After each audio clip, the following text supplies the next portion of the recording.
Content warning. This video is about a sensitive topic involving loss of life. We've removed any graphic content to comply with YouTube's guidelines. We aim to provide informative, factual journalism on a tragic event in the public interest that does not dismiss its seriousness. All clips are used under the doctrine of fair use for news reporting and analysis. Joel David Parks Jr. was born on February 17, 1989 in Bradenton, Florida, to parents Joel Parks Sr. and Tasha Fretz. Joel had a sister named Yvonne, whom he called Bonnie, who described him as positive and full of energy. Friends and family recalled his constant smile and the strong hugs he gave. Within the family, he was affectionately called Bubby. When he was 4 years old, Joel's parents divorced, and at some point during Joel's life, his father, Joel Sr., passed away. His mother, Tasha, would later remarry a man named James Fretz. However, before she remarried, Tasha was struggling to take care of her children, so custody shifted to their grandmother, 61-year-old Lillian Parks. From that point on, Lillian raised Joel and his sister, dedicating her time and energy to their well-being. She had no criminal history whatsoever. Public records also confirm she had once worked as a nurse, holding a license in Tennessee between 1977 and 1983. This helped her in providing consistent care as Joel lived with a cognitive disability. Some reports attribute it to autism, while others suggest it may have been caused by a brain injury from a car accident during his infancy. Regardless of the cause, Joel remained physically healthy but needed lifelong support due to his developmental delays. Joel had a bright personality and attended the Easter Seals of Southwest Florida's day program. Per their agency's website, Easter Seals empowers people to live independent, full lives. Our national affiliate network provides essential services to children and adults with disabilities, older adults, veterans, and their families. According to the CEO of Easter Seals, Tom Waters, Joel greeted everybody warmly, often calling out, "Hi, friend," whenever he saw someone. He explained that Joel was one of the happiest guys that you could ever meet. He was also one of the strongest huggers that you would ever meet. He would come up to you and give you that bear hug and you knew you had been hugged. According to a Facebook post by a man named Denny Miller, Joel would volunteer at the Manatee Players, which is a local performing arts organization, and would never leave the building without hugging every staff member. Joel loved baseball. He also played in the Miracle League and earned the nickname Home Run Joel from his teammates. Coaches recalled how he kept improving as a player and he seemed proud of his own progress. According to Jordan Jones, the board chair of the Miracle League of Minnesota, on the field, he was probably, when you saw him, the happiest. He always had a smile on his face. What was great about Joel was you always saw him getting progressively better as an athlete, and I think he knew that as well. By all accounts, Joel was active in his community, was loved by many, many people, and was thriving in his adult years. As Joel grew older, state funding allowed him to move into a group home designed for adults with disabilities. These facilities provided structure, help with daily needs, and opportunities for independence while ensuring residents had supervision and care. He was able to handle some tasks by himself, like holding a part-time job and taking care of his basic needs. Still, he required daily support. His grandmother Lillian, now in her 70s, could no longer provide full-time care because of her own health issues.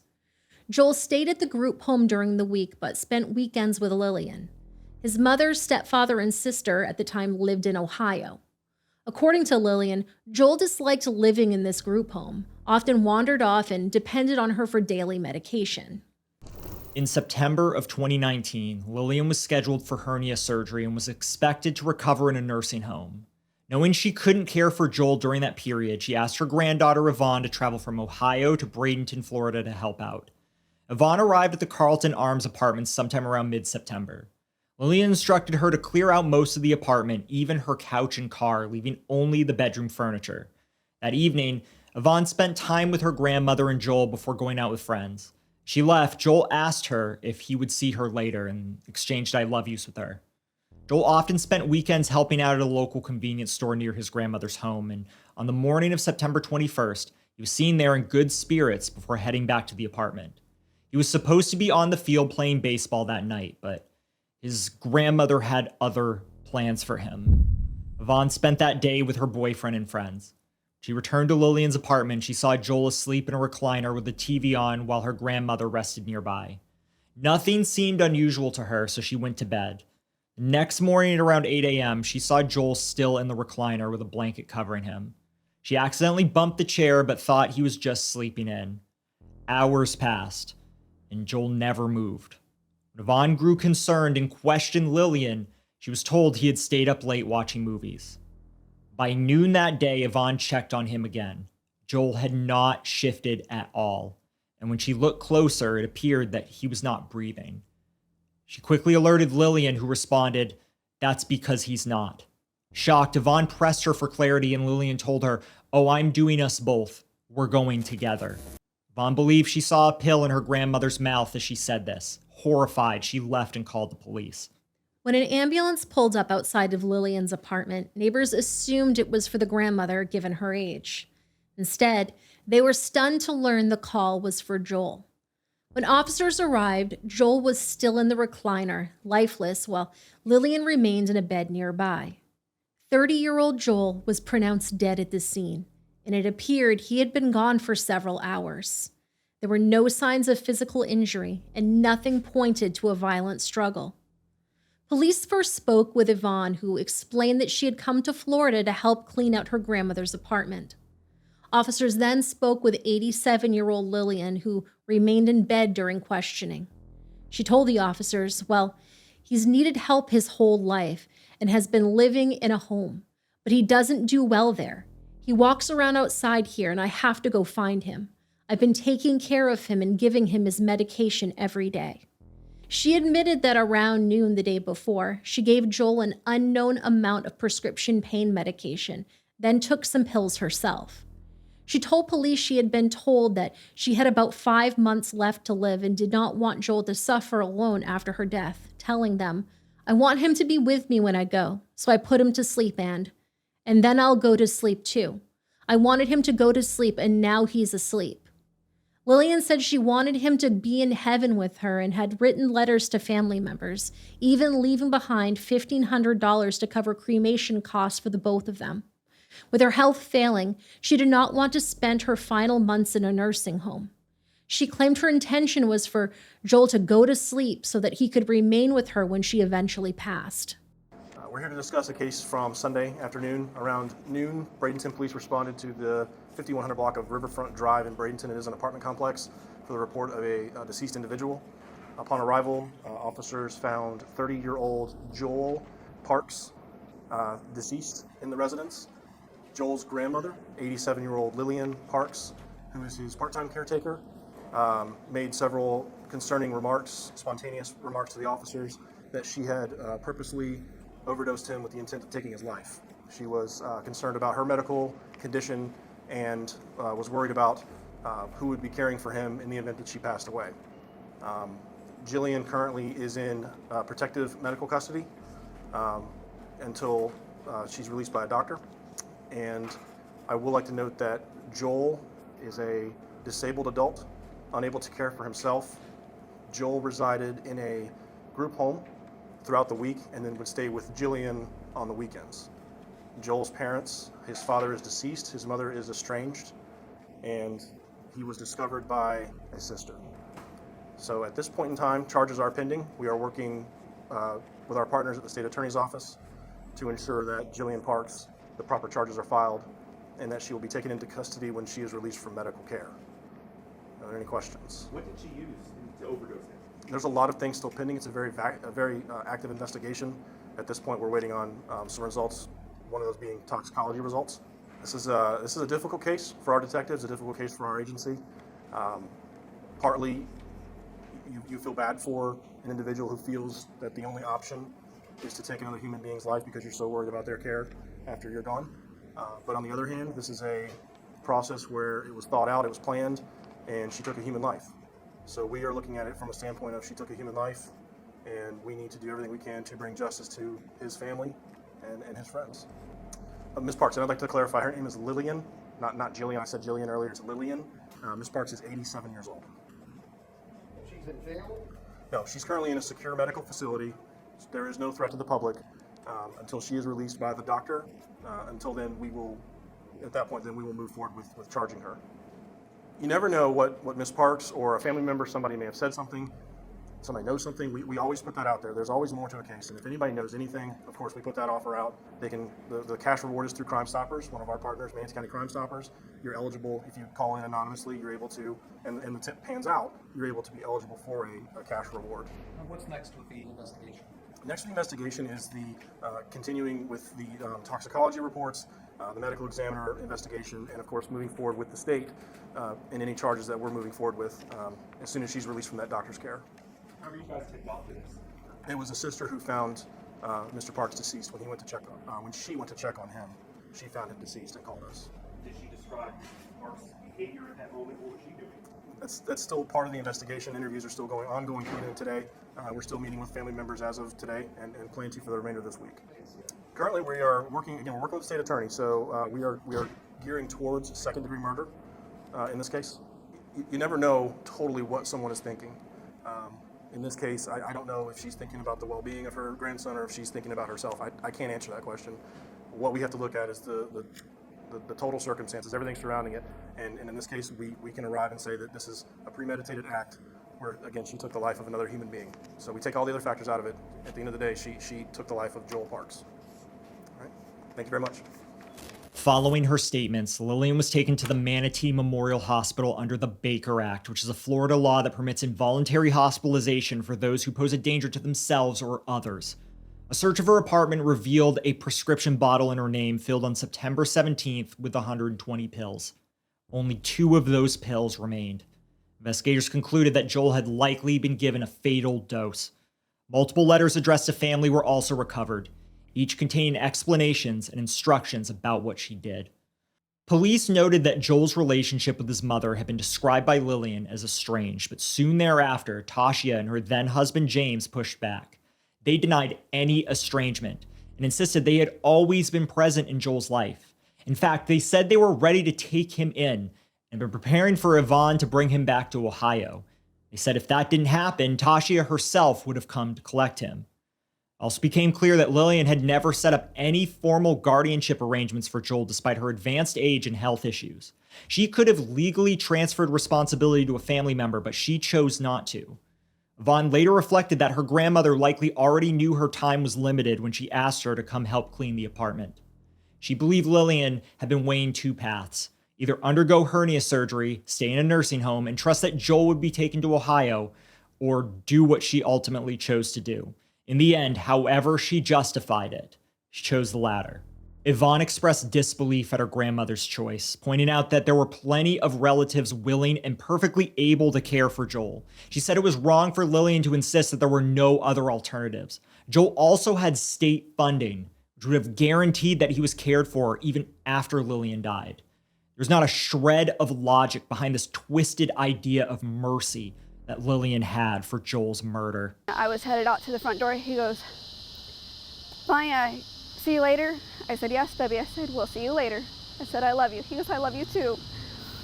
And that was the last time I'd seen him alive. Yvonne Parks says she spent the day out with her boyfriend and friends. She got back to her grandmother's apartment late Saturday night, saw Lillian Parks and Joel sleeping with the TV on, and thought nothing of it. But at noon the next day, she found it strange to find Joel still asleep. I said, "Grams," I said, "it doesn't look like he's breathing." And that's when she said, "Clear as day, because he's not." And I said, "What do you mean he's not? Like, what are you talking about?" She goes, "Oh, I'm doing us both in. We're going together." Yvonne says Lillian had a plan. She had asked Yvonne to come to Bradenton to clean out the apartment and take Joel back to Ohio with her. Because she wasn't sure if she was going to commit or if she was going to go through with having the hinal hernia surgery and go to a nursing home afterwards. Bradenton police say Lillian told them she intentionally overdosed Joel because she'd be dying soon and there was no one left to take care of him when she was gone. You know, for her to say he was estranged from his mother is a big lie. I have never been estranged from my children by choice. I'd have come and gotten Joel. She had planned 2 weeks prior to that she was going to let Bonnie come and take him back to Ohio. The family says Joel's death was unnecessary and premeditated. And now this voicemail is the only thing they have left of their bubby. How are you? Goodbye. She took my brother for no reason and to sit there and say that there was no option, that this was the only way she knew how to take care of him. That's crap. Oh, he lit up the room when he walked in the door. That bright star was 30-year-old Joel Parks. His family called him Bubby. He goes, Mommy, I love you. I'll see you later. I said, I love you too, Bubby. I'll see you later. And that was the last time I seen him. The next day, Joel's sister was back at her grandmother's home at the Carlton Arms Apartments in Bradenton, where Joel lived part of the time. Yvonne says that's when she noticed Joel slumped over and not looking right. And I was like, Grams, it doesn't look like he's breathing. She said, because he's not. With kind of like a little snicker in it. What do you mean he's not? What do you mean he's not breathing? Like, what are you talking about? Oh, I'm doing us both in. We're going together. 87-year-old Lillian Parks told police that she purposefully overdosed and killed her grandson because she would not be able to care for him any longer because of her declining health. His life was snuffed out for nothing. Joel's family is devastated. His mother, Tasha, says Lillian tried to keep her out of Joel's life. For her to sit there and just take it, not just away from me, but his siblings, the world that he touched. Police say Lillian Parks was taken to a medical facility because of her physical condition. They say when she's released, she'll be charged with second-degree murder. But the family says that's not enough. It was all premeditated. His life was cut way too short. Nothing like this should have ever happened to him. Captain Brian Thayers described the case as complicated for detectives because on one side, they saw an elderly woman worried about her grandson's future care, and on the other hand, they could not ignore the fact that she intentionally ended his life. He emphasized that the department's responsibility was to look at the situation as a whole and to uphold Joel's rights as the victim. Regardless of Lillian's age or Joel's disability, a life had been taken. He was murdered, and she acted on her own. Cases where caregivers murder disabled dependents are not rare. While no national database exists, research shows that filicide is more common among children with disabilities than those without. Now, maybe hearing that doesn't surprise you, but what might surprise you to hear is that, according to research done by the Ruderman Family Foundation, it's estimated that killings of disabled individuals by a family member or caregiver happen about once a week, though the true number is believed to be higher because many cases are not reported or the victim's disability is never disclosed. Think about that for a second. Each week, at least one disabled person is murdered by someone who is supposed to love and care for them. When such cases go to trial, courts often show leniency. The culprits may receive lighter sentences than other murderers because juries sometimes accept hardship as a defense, though advocates for justice strongly reject this framing. History reflects how people with disabilities have long been devalued. In World War II Germany, around 200,000 disabled individuals were killed between 1940 and 1945, with medical doctors overseeing the executions. In the United States, similar discriminatory views existed. A 1927 Supreme Court ruling upheld sterilization, and roughly 65,000 disabled Americans were forcibly sterilized across 30 states. This wasn't even 100 years ago. These historical attitudes still influence present-day ideas of so-called mercy killings.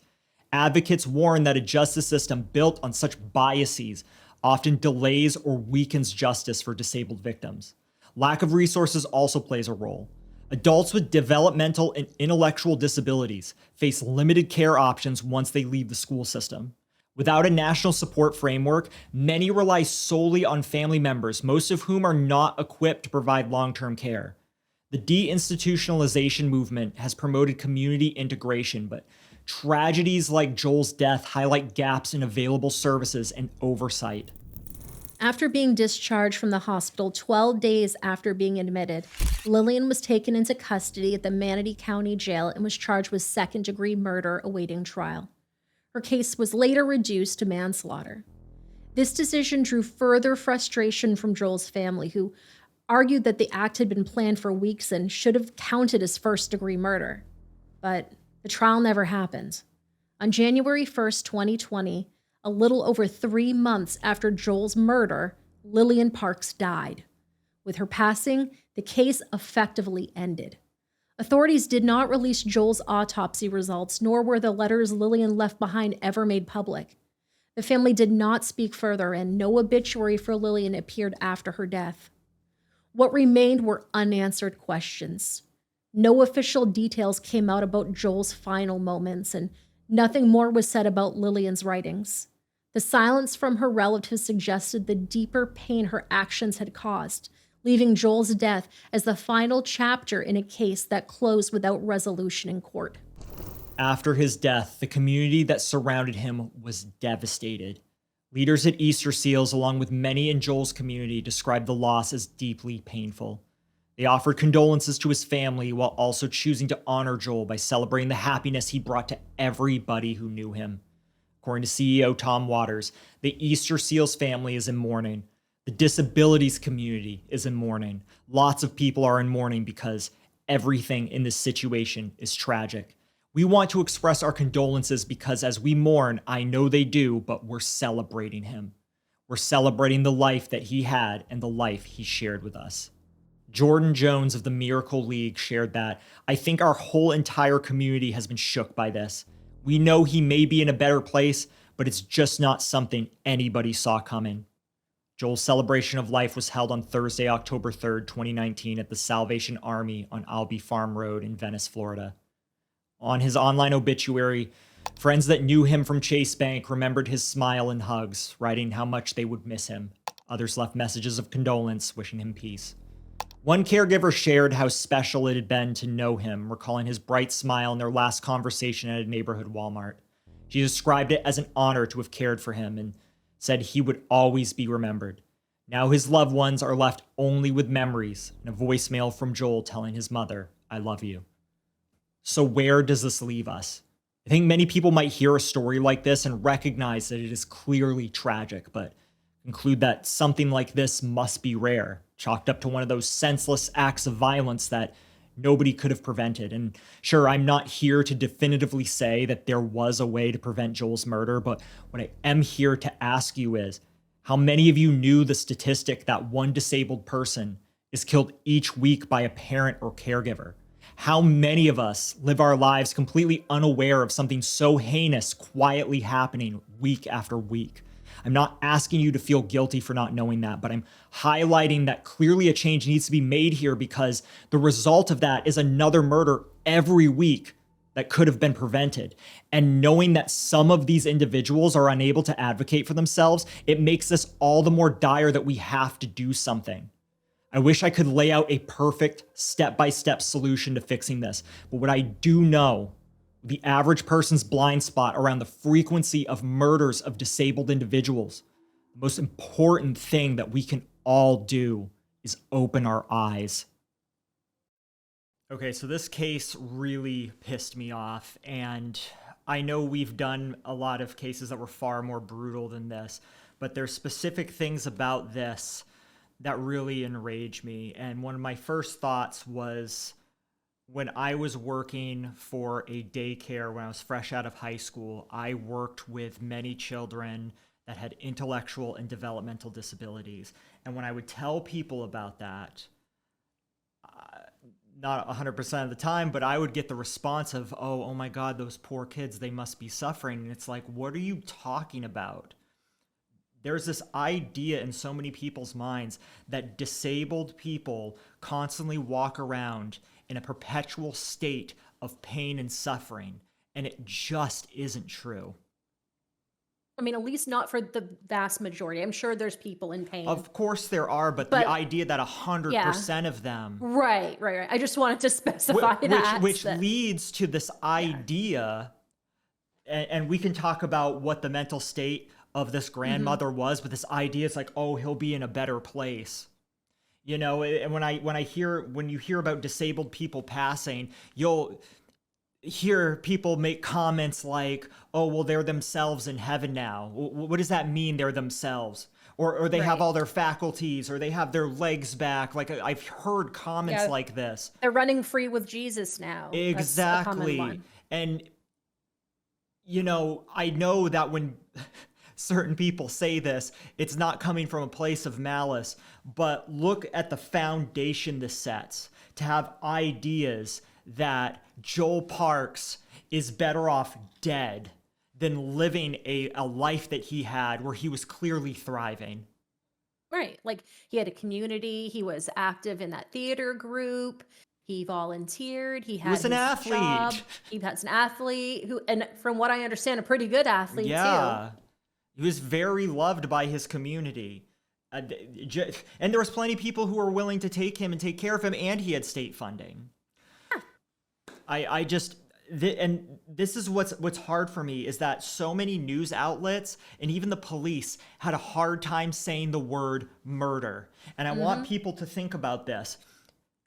If this was a child and a grandmother poisoned them to death, there is no way anybody would have a hard time saying murder. They would label it murder. And I believe she was charged with second degree, or they were going to charge her with second degree before she ended up dying in jail. I think it dropped down to manslaughter. Even worse. Like, this is premeditated first degree murder. And so if this was a child that this was done to, there was no way that grandmother wouldn't get first degree, even with her advanced age. There's like a lot of things like I have to say to this. I mean, essentially what she was performing was eugenics. Yes. Yep. Essentially what was going on. 100%.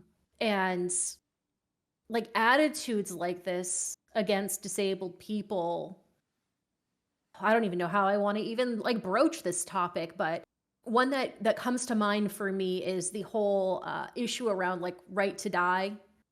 And how on one hand you have a lot of supporters for it, but on the other hand, the disabled community finds it to be eugenics. And I didn't understand that for the longest time.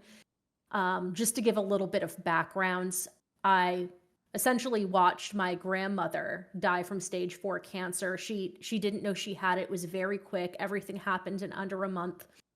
And after they had her on a lot of the medications and she started to really like lose her faculties, she honestly thought they were going to give her a pill to kill her so she didn't have to go through this anymore.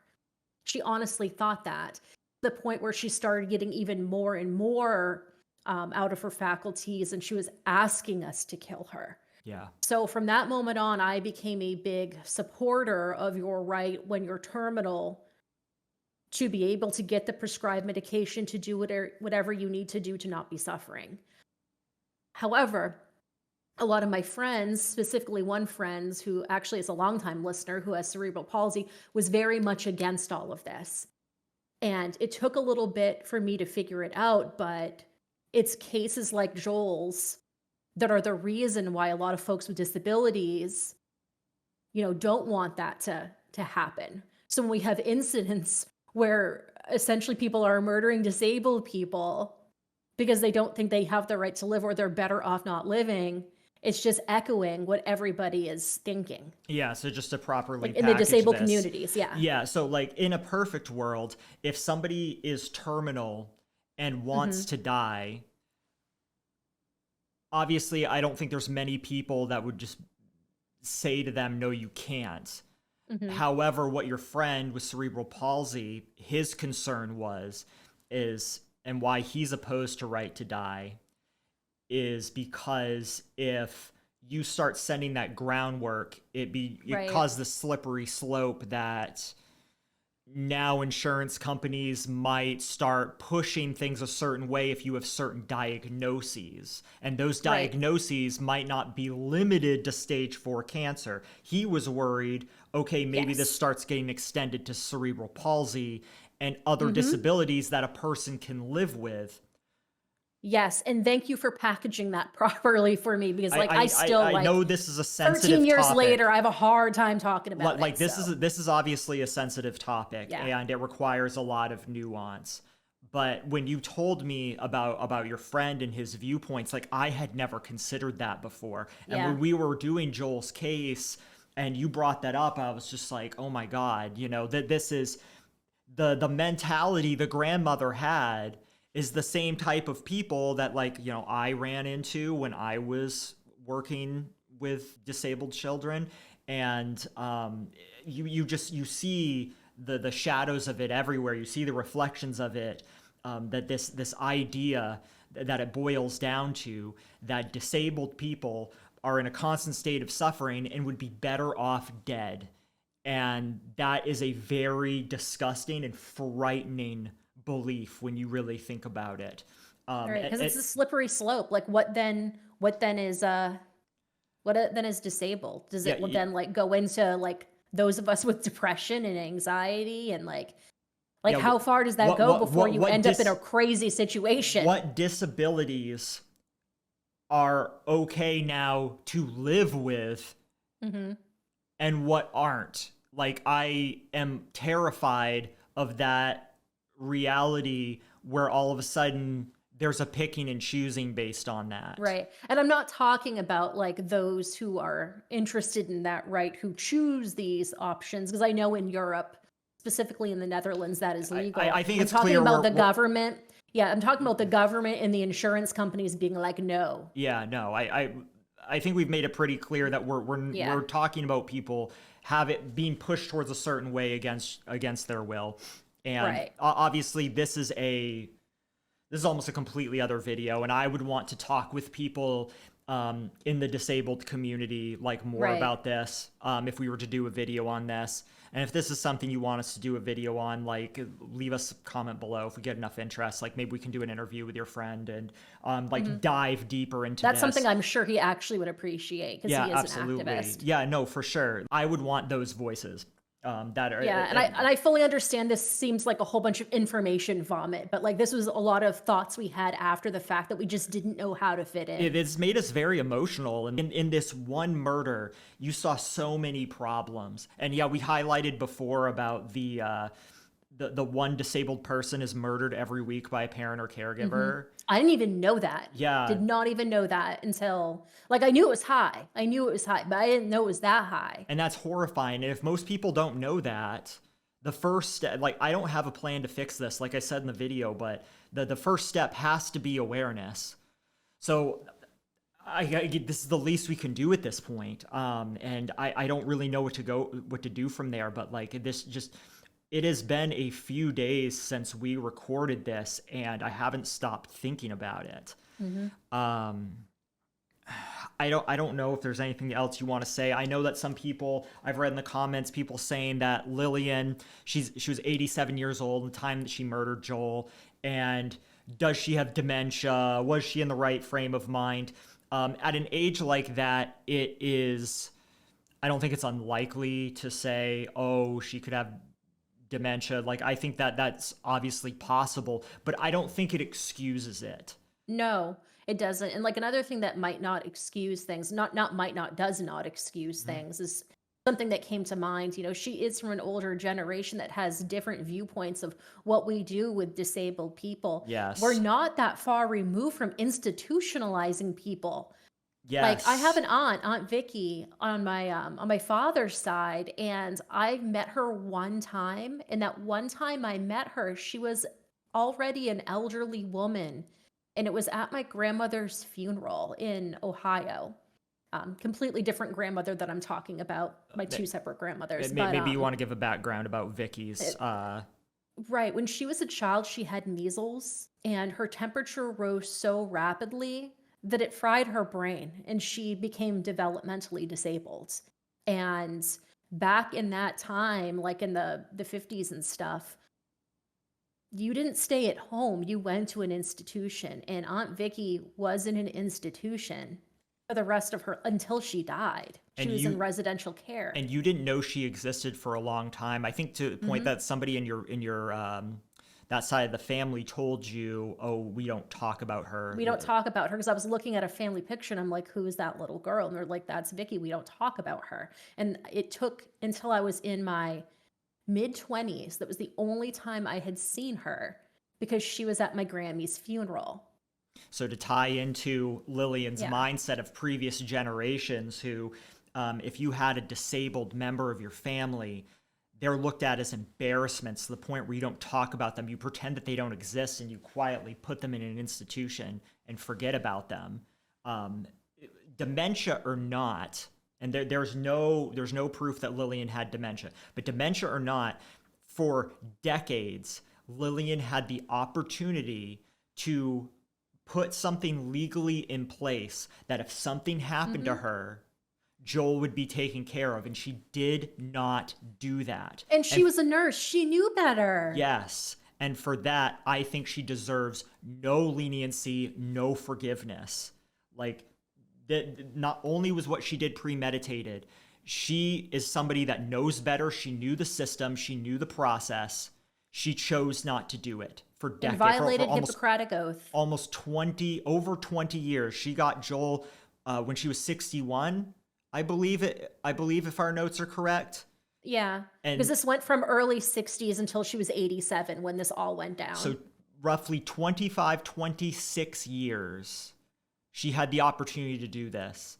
And I have a hard time believing she had dementia at 61. And